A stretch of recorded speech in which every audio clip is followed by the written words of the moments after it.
What's going on YouTube? Hope you're having a great day so far. So today, as you can tell by the title of the video, I got some of these bad boys right here.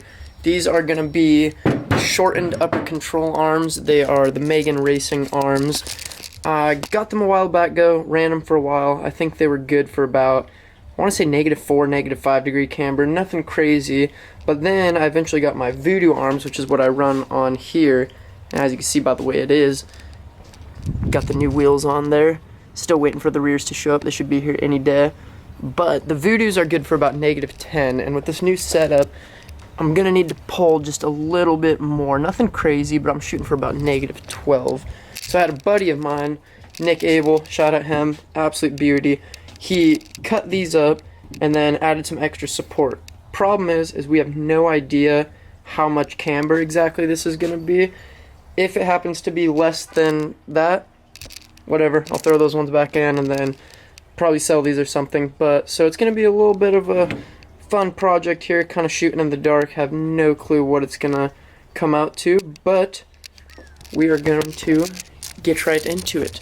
First, I need to go grab a quick energy drink or something over at the market down the road, but as soon as I do that, I'm going to do a little tutorial how to get these arms in and out. It can be a little bit of a pain sometimes, but we're going to figure it out. I still got the old Johnnies right here, the Work LS 406s.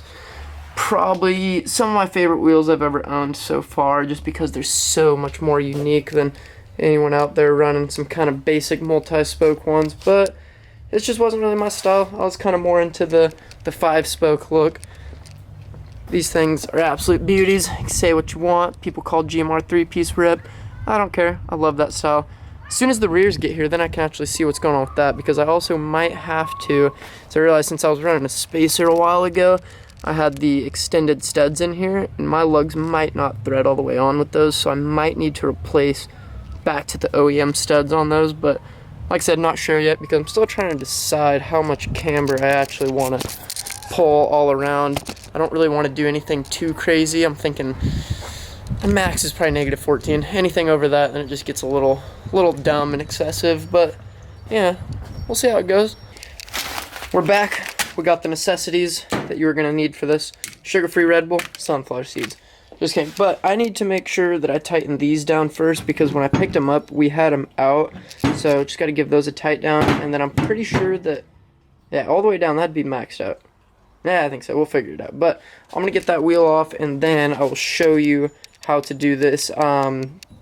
You may struggle a little bit. It depends if you have OEM suspension or if you're on a true coilover or what kind of setup you're running, just because these two long bolts that will be in the top, so they'll be sitting in there something like this up there, and you have to pull these out towards where your coil is or your suspension, whatever it is, and sometimes these are so long that you'll hit the actual spring and it gets super annoying and frustrating, but you kind of just have to wiggle around with jacking up from the bottom, compress the spring, and be able to slide those out.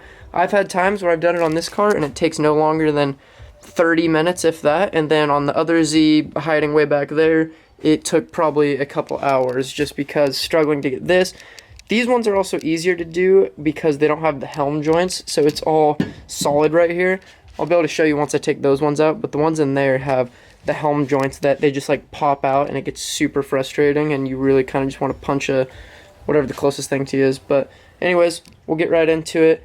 I will double check once I get that wheel off what size the top bolt is and what this is. I want to say the bottom one right here, I want to say that's a 17, could be wrong, and then the top ones I believe are 14s. So you don't need a lot of stuff, just need like 3 tools, but we'll get right into it. That's an idea.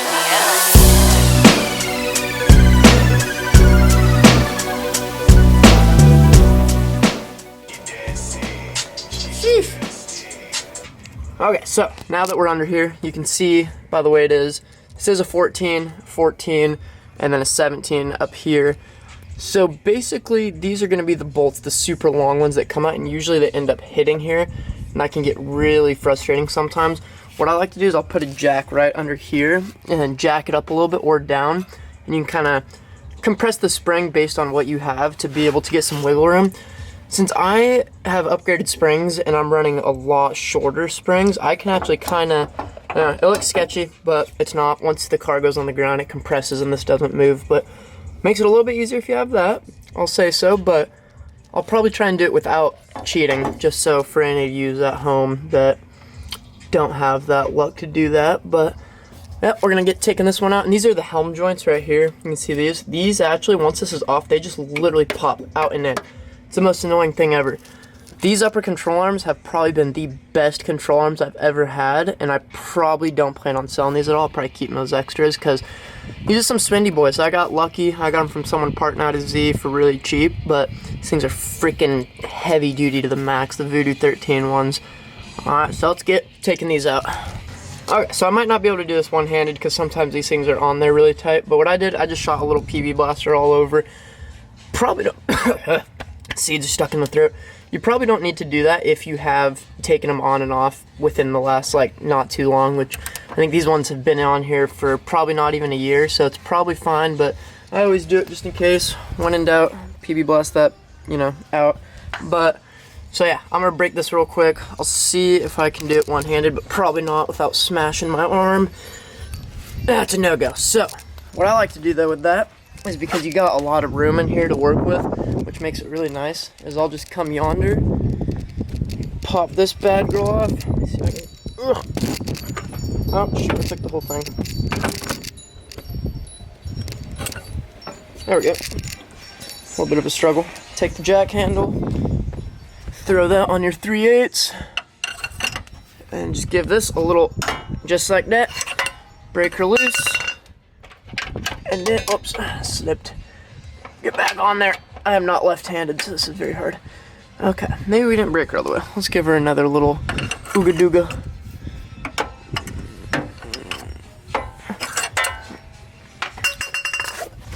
Oh, I'm not ambidextric at all.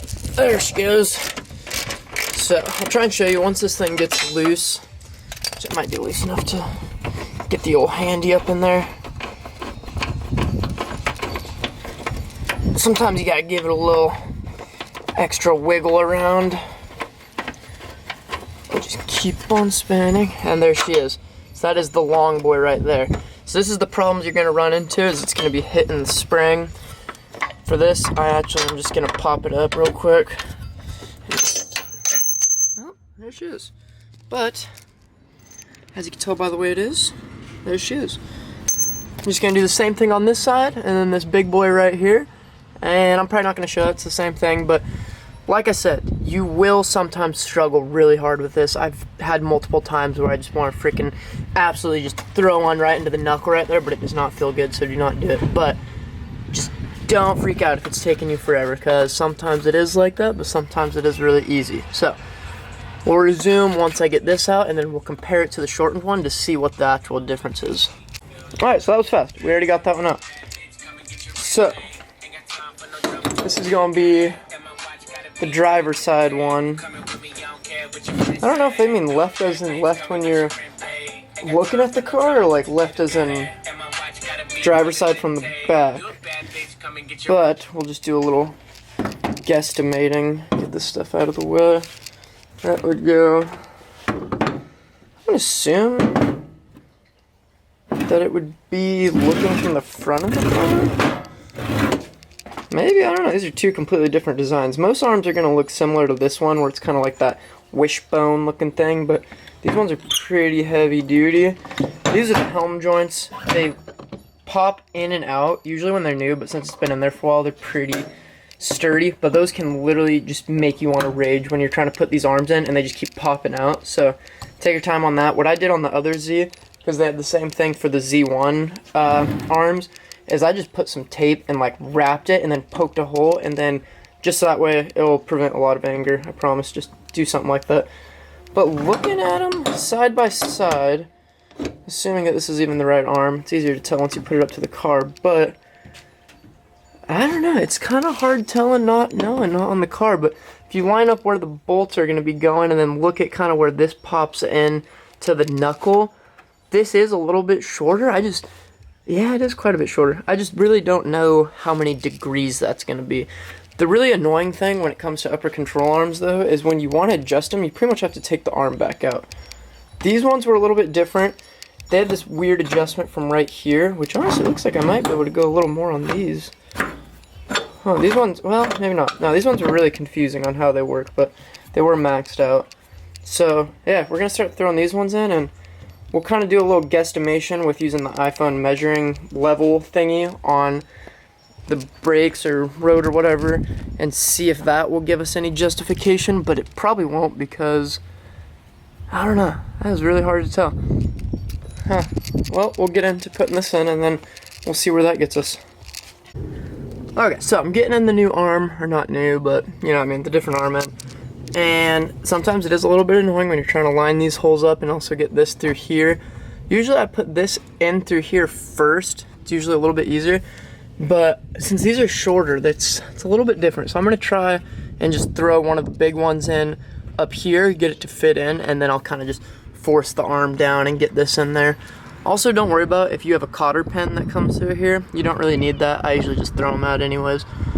I'm going to assume the arm that said left is just going to go this side because it's left. So I just didn't know which way they're looking at the car from when they designed these, but yeah, we'll see. And then we'll get this in and then try and see just about how much camber it is. And then since it's kind of a free cut and weld, it's obviously not going to be the exact same. So I might have to take one out, take a little camber off or whatever, just to try and get it as close to possible.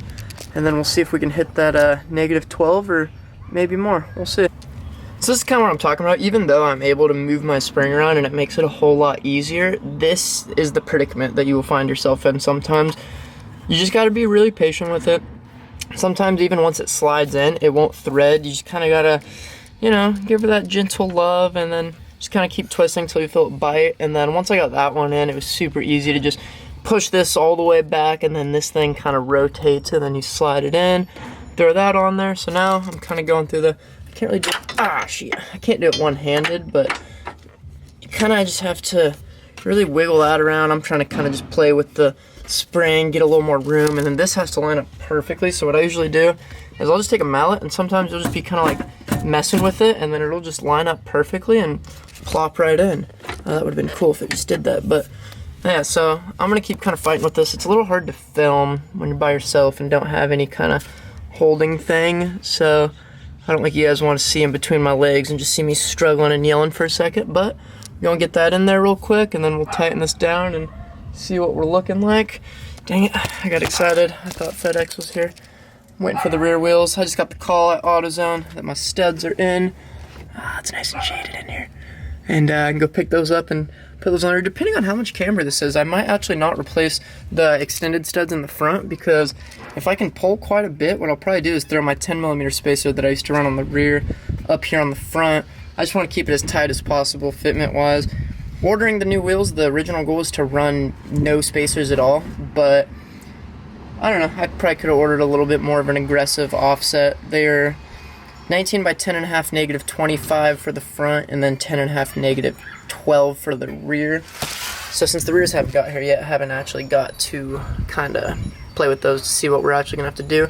I wouldn't mind running more camber in the front than in the back though. We'll just see how she goes. I'll check back in a second. Alright, so this arm is finally in. It's all good, tightened down and everything. Still cannot tell how much camber it's going to be at. I really have no clue.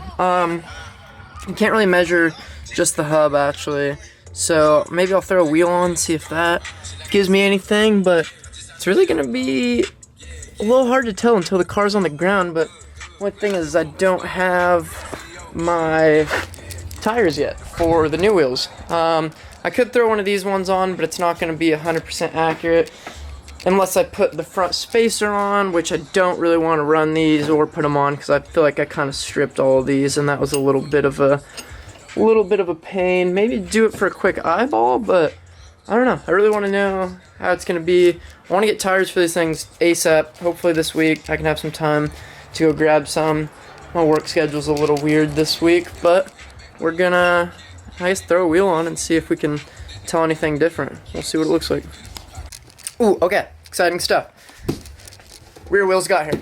Other one's still over there. I need to go grab it. But can finally now open this up and then try and actually figure out what we're gonna do with the rear. If I need to pull more camber, leave it, do something stupid that I shouldn't do, I don't know yet. But Y'all are gonna get to see the unboxing of this bad girl.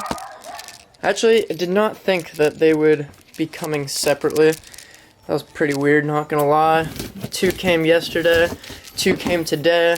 And we honestly just kind of had to guess that these were the fronts, because when we put these ones on the back, they poked a lot more. And I had ordered, the fronts were a lot lower, more negative of an offset than the rears, just because I want to run some more cambies. Also, I'd got the wheel on. I cannot tell if it's more camber or not. It's so hard to tell. I really should have taken some before pictures to see, but shoot, I don't know. I was trying to use the leveler thing and go like lug nut to lug nut or whatever to get a somewhat, gosh dang, these things are on there. These scissors suck. But it was reading, it was at like -7, which I don't think that's right, because when I originally had those arms on, I want to say they were like -6, and they definitely did not go 1 degree more. I know that for a fact. And I also know that comparing them to the other ones, it looked like they were actually shorter. So I don't know. I guess we'll just have to wait and see once the car gets aligned, but who knows when that's gonna be. Also, I just want to get the tires so I can get it on the ground and then drive it to see how messed up the alignment actually will be. Okay, these things are really annoying. Get off there.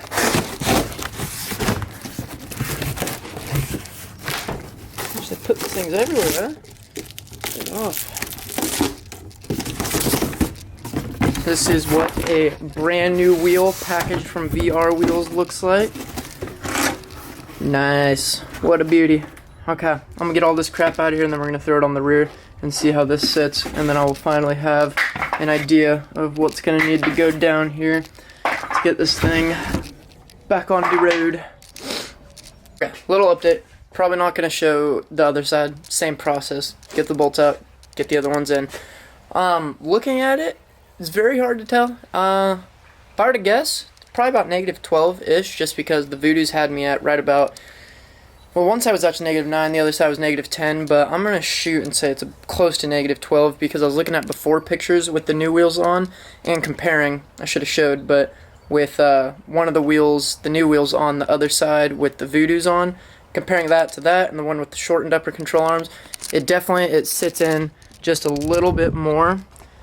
So once that's on the ground and compressed, that should clear the lip just fine. If I have to, I'll knock these out a little bit more.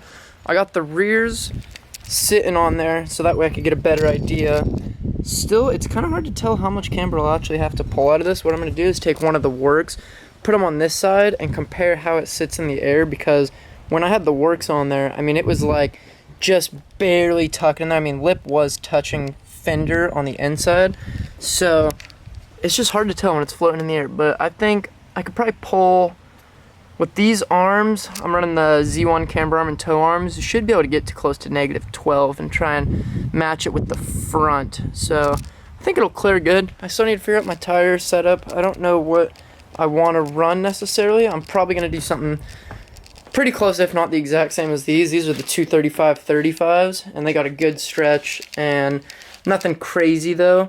But as you can see, I think it was, let's see, these are the rears. You can kind of see, a little hard to tell, but I mean, it was touching lip on fender on the back. So that's kind of what I want to go for again. If not, I might just actually lower it a little bit more. Kind of go for a full send tuck, but who knows? Decisions. I'm trying to figure it out, but we'll see. Not really in a rush. I just want to get it on the ground with tires on it so that way I can see what exactly I need to adjust more. But I wouldn't mind going a little bit lower. If I have to put my 50K springs back in the front, I probably will. But I don't know, the 20s just ride a lot nicer, especially with how far I have to drive this thing. So we'll figure that out. And I also just want to know how these, you know, the modified upper control arms ride compared to the Voodoos, which are like kind of the top of the line ones. And possibly I might be selling them so that way if I do sell them, then I can come up with some extra money to spend on random crap, because these are pretty pricey. I think new, they go for about $950-ish. I definitely did not pay that. I got lucky with someone that was parting out their car, but I could probably post them for around $600-700, clean them up nice and good, make them look all nice and shiny and brand new. But at the same time, I really don't want to sell them because they were so reliable and they were good. But that's how she's sitting now. I'll probably have to run to AutoZone here soon, pick up my OEM studs that I ordered. That way, with the rear, something like that. I don't know, it's weird because I'm running the, I don't remember the brand, APR, ARP, whatever, extended studs all around. And they're the same size front and back, but the fronts, it seems like the lug goes all the way to the bottom, secures the wheel, but the rear definitely does not. So I don't really know why. I'm probably just kind of dumb, but I'll figure it out. If I have to do the stud replacement, it's super easy. I could probably even throw that in this video. I mean, it's as simple as you kind of take the brake off, pull the thing out, beat the crap out of the other ones, get the new ones on. Oh, actually, I probably need to hit up someone to borrow an impact, because when you put the new studs in, I stack it with spacers and then put something on the end, and then and it just like pulls it right into place. So I'll need to find someone's impact to borrow, because I need to get one. But yeah, I'll probably just finish up this other arm on the other side. I already pulled it out, just need to put the new one in, and then we'll go from there, see what I want to put, if I want to add anything else into this video or do a separate video for anyone that possibly wants to get a better in-depth on doing the stud replacement, just so they don't have to go digging through this video. But yeah, we'll figure it out. Alright, so I think I'm going to wrap up this video with just doing the arms. Looking at the time, I actually got a call from a place in Magic City Garage. They have the size of the tires that I'm looking for, so I'm probably going to pull the wheels off, run over there, pick up the tires, get them mounted on, and then I got to go straight to work. So I'm probably going to cut this video here. I'm not going to do the studs or anything or mess with the rear camber. Probably actually do that in a different video. So as I'm looking at it, this is kind of where we're at as of today. The fronts, those should clear pretty perfect, because once the car goes down and it compresses, that looks about as the same as the previous setup was. So I'm happy with that and those upper control arms. Now we just got to see how it's actually gonna hold up. We'll see. And then the rear, as far as that goes, looking at it from here, and then I was comparing it to with the old setup with putting it up on here, this is rather gonna need to go in just to about right there, which would probably put me at about -13 in the rear.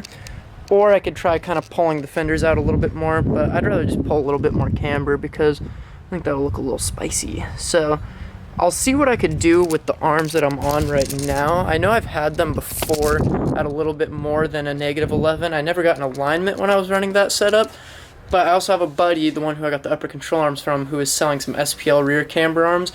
I think that would probably do exactly what I need to do. So we'll see, but that'll definitely be in a different video. Appreciate y'all. Anyone that's watching, have a beautiful rest of your day.